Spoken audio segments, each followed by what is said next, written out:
Hey guys, we've got a brand new Springfield Prodigy in the shop. It's a 2011. For those of you that aren't familiar with it, it comes in with a price point of around $1,500, somewhere in that range.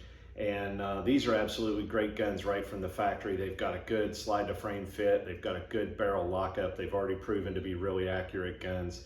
And so what we're gonna do is we're gonna do a lot of internal work to it, a lot of external work.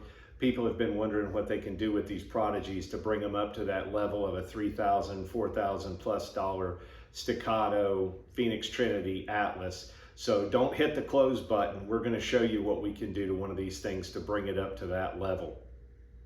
All right, so what are we replacing on this gun? So I've already taken the lower unit apart. We took the polymer grip off. This was probably the biggest upgrade the customer did. This is a steel grip from LSI.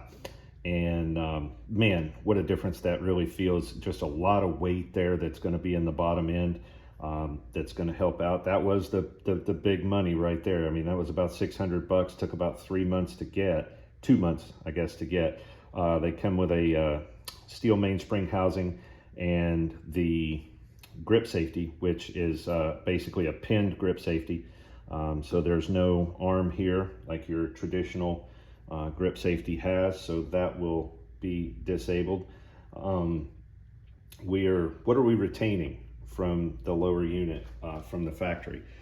Well, we're going to retain the slide stop, the disconnector, the plunger spring, and the hammer and sear pins. Everything else is going to be replaced. As far as the trigger goes, Atlas, we're doing an Atlas trigger. Atlas sells the trigger bow independently with no trigger shoe on it. That way we have a short and a long trigger shoe. That's so that basically Atlas does that so you can tune that to the length of the customer's length of pull. We have a different ambidextrous thumb safety. This is the Atlas ignition kit. Man, this is a great investment into a 1911 or a 2011. The sear to full cock notch engagement surfaces are absolutely perfect. I've looked at several of these under a 20 power microscope, which is how I normally do trigger jobs on 1911s and 2011s. And I would be hard pressed to get manually the finish that they have for that full cock notch to sear engagement. Comes with another leaf spring, the mainspring, and then the hammer strut. We'll be replacing that as well. And then we have a magwell with a longer mainspring housing pin that we'll be replacing. That will pretty much complete our lower unit.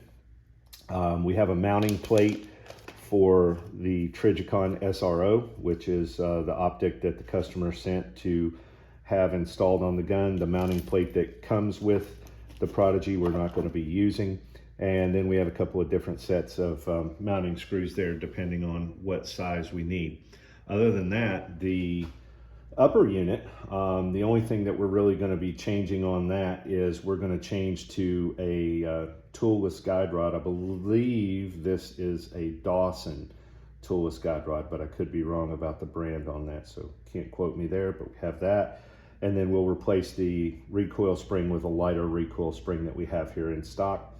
The striker, or the firing pin rather, and the firing pin spring will be left factory. We're not going to mess with that. And as I said, the barrel lockup in the slide is really good, so we're not going to mess around with that. That'll be good to go. So a lot of this is just a drop in. There's not much fitting to be done with the ignition kit already finished. You know, we'll have to fit the trigger shoe and trigger bow to the grip. I'll show you how to do that. And then I'm not sure, we'll see how the thumb safety engages. We may have to make some adjustment on that, which we've done a video previously on that. So we've got a lot of parts left over here that we're not going to be using. We'll get those out of the way and we'll come back and get started on this Prodigy build. Okay, so let's start with a simple assembly. We did have to reuse the plunger and the cups from our factory Prodigy mainspring housing. This is a little tricky at times. I'm actually going to change to a smaller punch for this so that I can get a better compression on the mainspring. It's kind of can get a little dicey. It's under some pressure. We want to just extend that past where that pin will drop in and retain the plungers. Sometimes that'll have a little bit of raise to it. Just give it a little tap and it flushes it out pretty good. And you should be good to go with that for your mainspring housing is now fully assembled. So simple little thing that we're doing, but one that has to be done.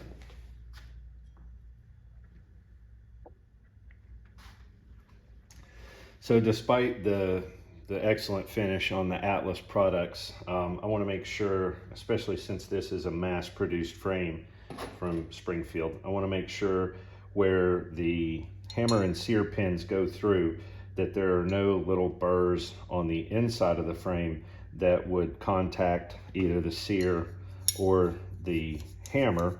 So I'll just take a small stone and I'm just simply going to go in and make sure that that's a nice smooth surface on both sides, so that there's no extra resistance there. Doesn't take a lot, just want to make sure that it's smoothed out.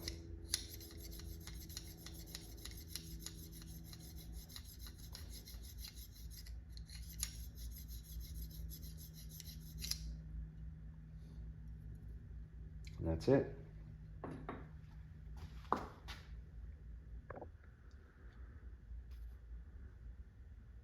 So one of the things that people tend to do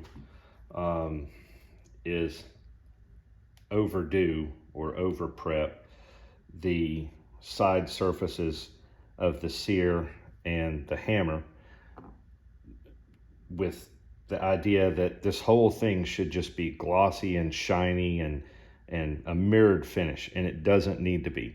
All we need is the highest points. That's what's going to make contact. The highest points those are nice and smooth. So I'm just going to rub this across and I'm going to see how their finish is just on an Arkansas stone here. And let me see if I can get that to focus. I mean, it's pretty uniform. There's not really any substantial high spots here. So sitting here for an hour and just going to town on this stone is really, it's not necessary. I mean, it's a very uniform surface to start with, but what minimal high spots there are now going to be polished, and that sear is prepped. Like I said, the angle on the sear to hammer full cock notch engagement surface is already phenomenal from Atlas, that they do a great job on it. So we'll do the same thing with the hammer. We're going to just take this surface where it's going to contact inside of the frame and polish that a little bit. Again, we'll take a look. Let me see if I can give you a before. If you look, there's really a nice finish on it. And if I go with the stoning,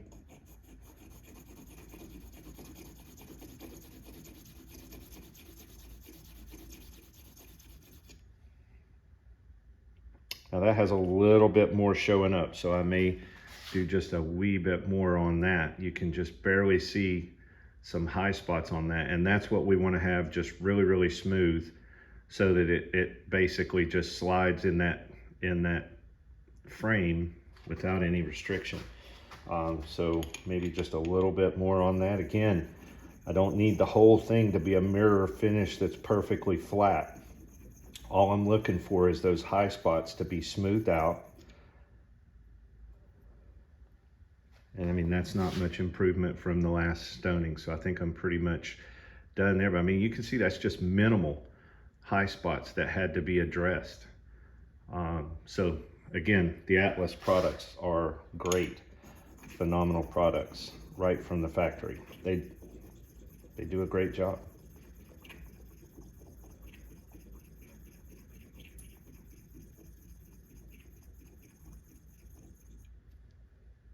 Again, the other side, not much different. Really very, very little high spots to knock down. So this is going to be good here. We will take the disconnector. I do want to polish a few surfaces on it. The head of it is actually got a pretty good polish, so I'm not going to mess with that. But I want to hit this side surface where it's going to ride inside the sear, and the flat here where it rides on the trigger bow, and then I will hit this top angle right here where the leaf spring rides up and down on the disconnector. So a few little surfaces here, again, simply knocking down high spots.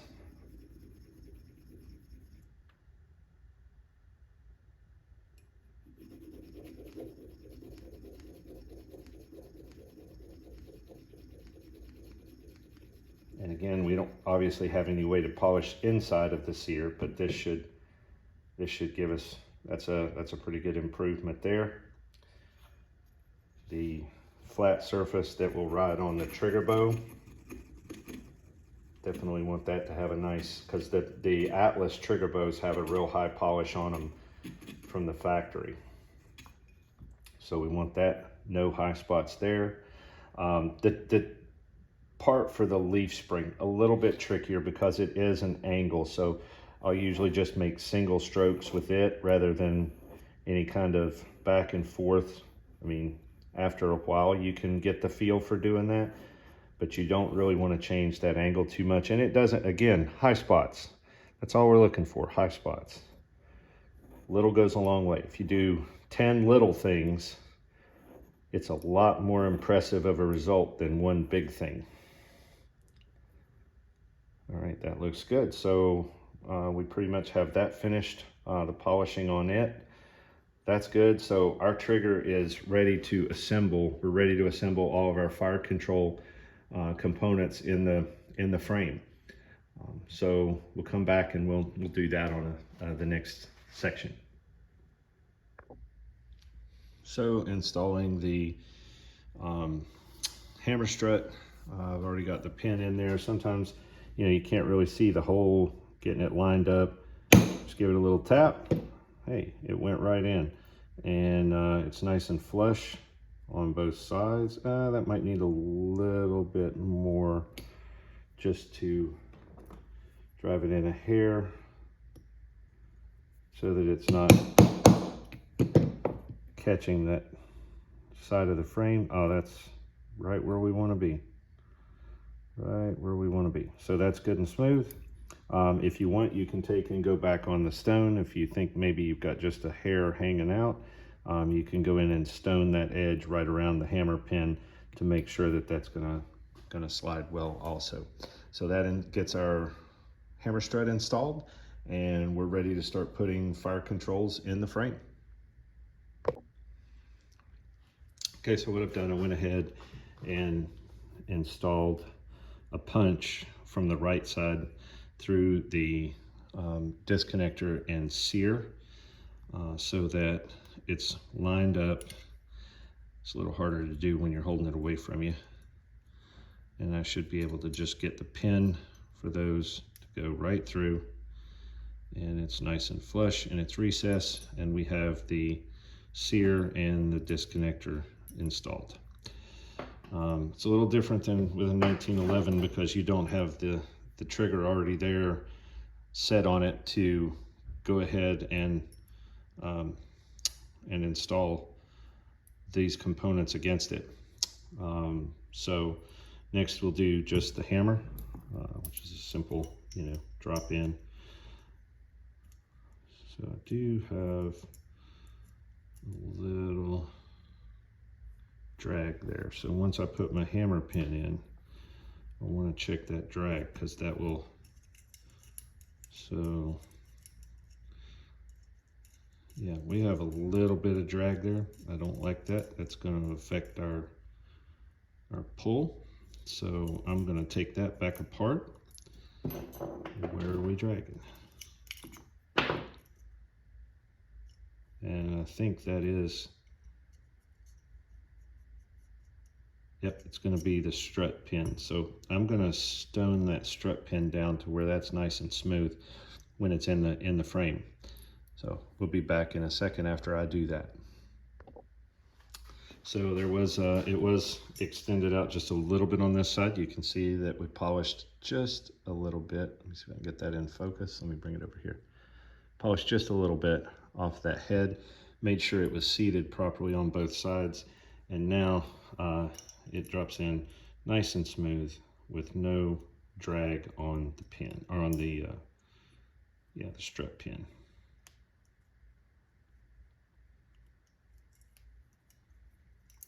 Get that lined up, push that pin through, and that is far better, very smooth, no restriction. All right, so now we're going to be ready to fit the trigger into the grip. So we'll come back and do that. All right, so the trigger, installing the trigger, I went ahead and played with it a little bit because sometimes they do require a little more extensive fit work than what I wanted to put on a short video, but I'll show you what I did. I took the trigger shoe that we're going to use and inserted it into the slot, and it would not go all the way through. It was hanging up on the top and at the bottom. It needed to be widened.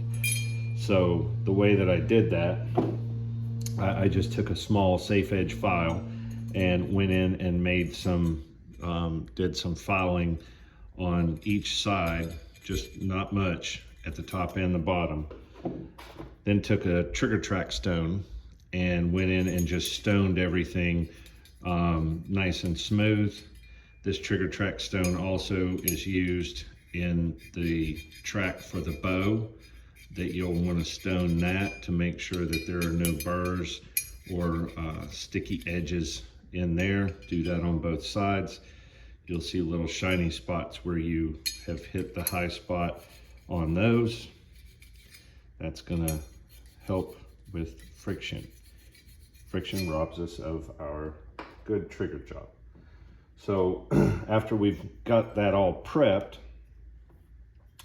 what I want to do is I'm going to put the trigger shoe on, and then let me get that done, and then I'll show you how Atlas recommends putting on or installing their trigger shoe in order to fit into the trigger slots of the grip.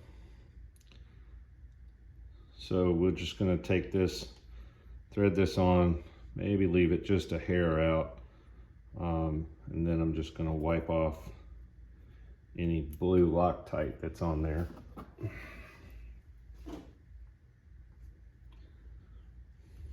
Okay, and then I would try installing. Now in this particular example, it's nice and free right out of installing.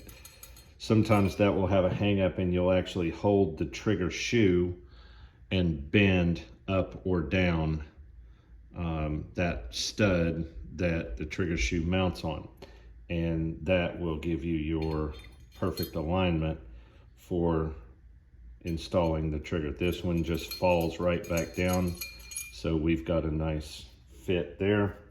We'll take and go ahead and put the magazine release back in.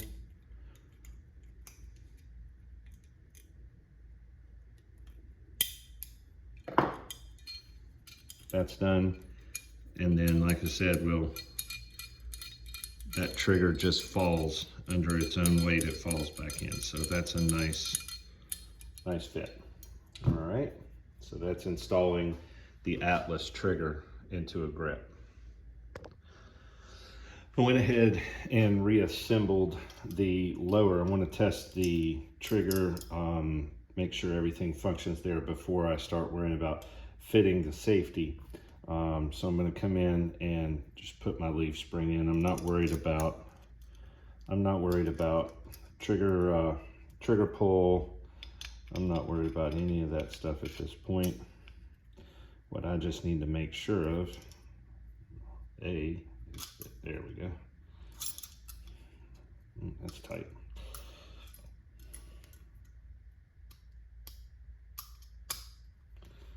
Make sure that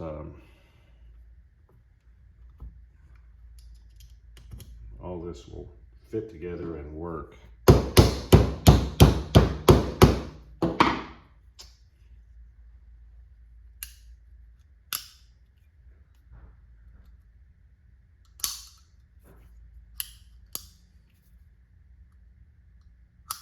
Okay, so everything works there.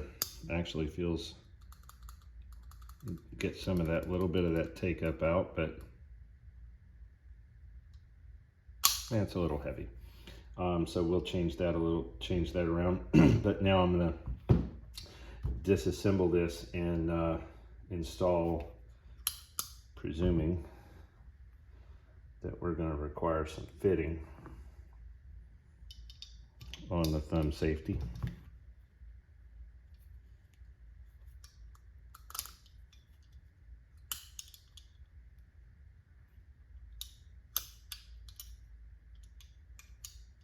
Yeah, that's gonna have to be fitted.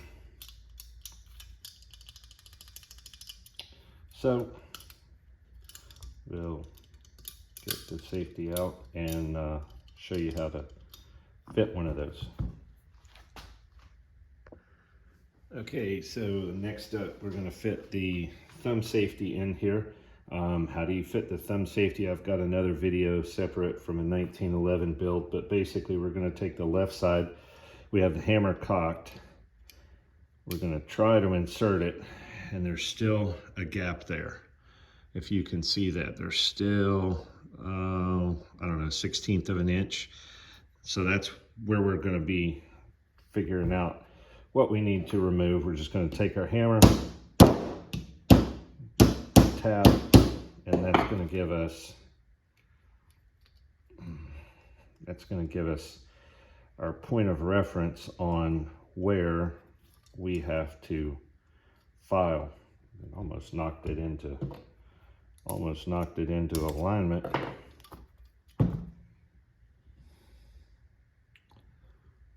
And survey says it is not going to be a whole lot. It almost did. So we're just going to file this surface off. This surface. It's got to be parallel to this surface. So we're just going to put it in a vise. I'm going to file a little bit off right there. It is not going to take much. I can tell by just the way it felt when I was working on it there. So we're going to work on that, and then we'll come back and show you the fit. What did I do? All right, so as I said, I was going to file a little bit off of this surface. As you saw, it wouldn't go all the way in, and I need to keep it parallel with this surface. So basically mounted it up, took a real fine Swiss file and kept everything level and just did a few strokes and then retested it. And so now the safety drops all the way in, flush with the frame. It locks up. Trigger doesn't fire, or the hammer doesn't drop. Safety's off. Now it will release. So this is now fitted. So what we're going to do on this also, because as I told you earlier, this has a captured, or not a captured, but a pinned grip safety. So I'm going to go ahead and put the spring in, the detent spring for the thumb safety. I'm going to drop the hammer to install this. Now remember, there's no leg here for the arm of the safety. So this actually just drops in forces itself in. So now this doesn't have any spring. It's locked in, so it's not a safety anymore. Once I do that, I'll cock the hammer back, install the safety into place. I have good positive detenting. In the up position, will not fire. In the down position, fires. So that is pretty much a done deal. The one catch may be with this one if, so let's back up a step. This is good. This was a mistake, sort of, on my part. Not totally, but sort of. So I'm going to take the safety back out. Because on ambidextrous safeties, the other side locks in, so we have to install the other side first. Simple mistake. Not the first person to make it. Won't be the last. And we just simply line those up.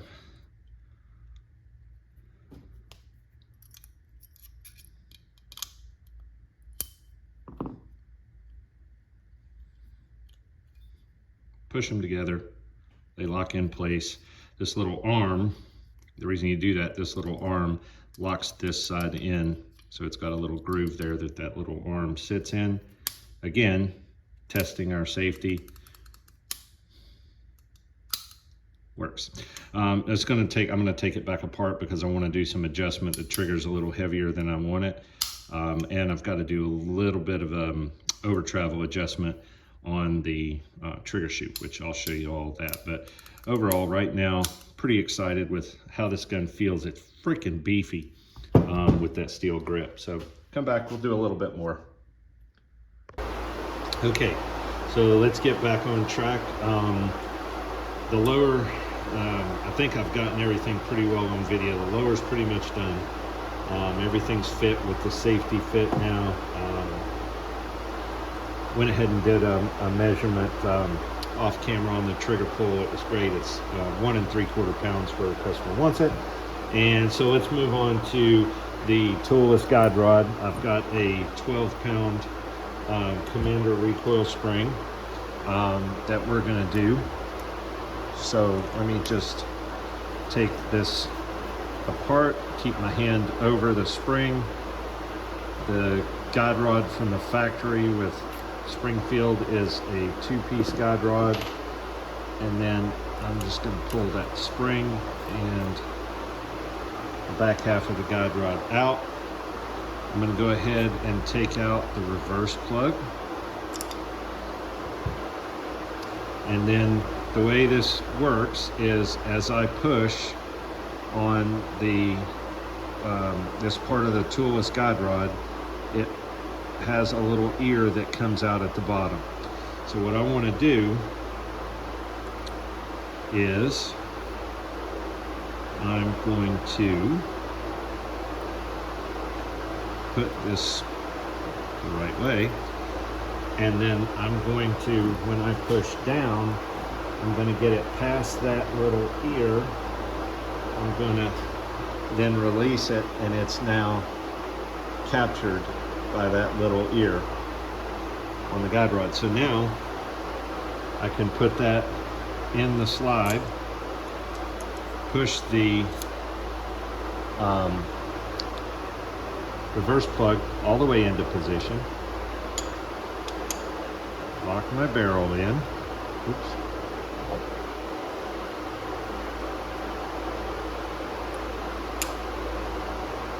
Get everything lined up. Insert the slide stop. Now, in order to release the guide rod, the toolless guide rod, I just bump it back. Now, with that 12-pound spring, that's very nice. Our trigger.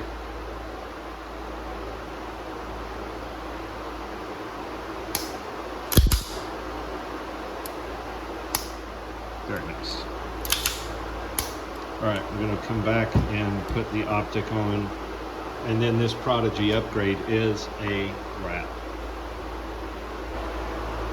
Okay, so we have parts for doing an optic.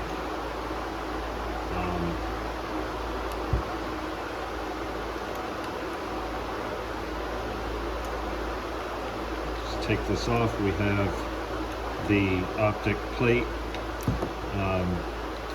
for the Trigicon SRO.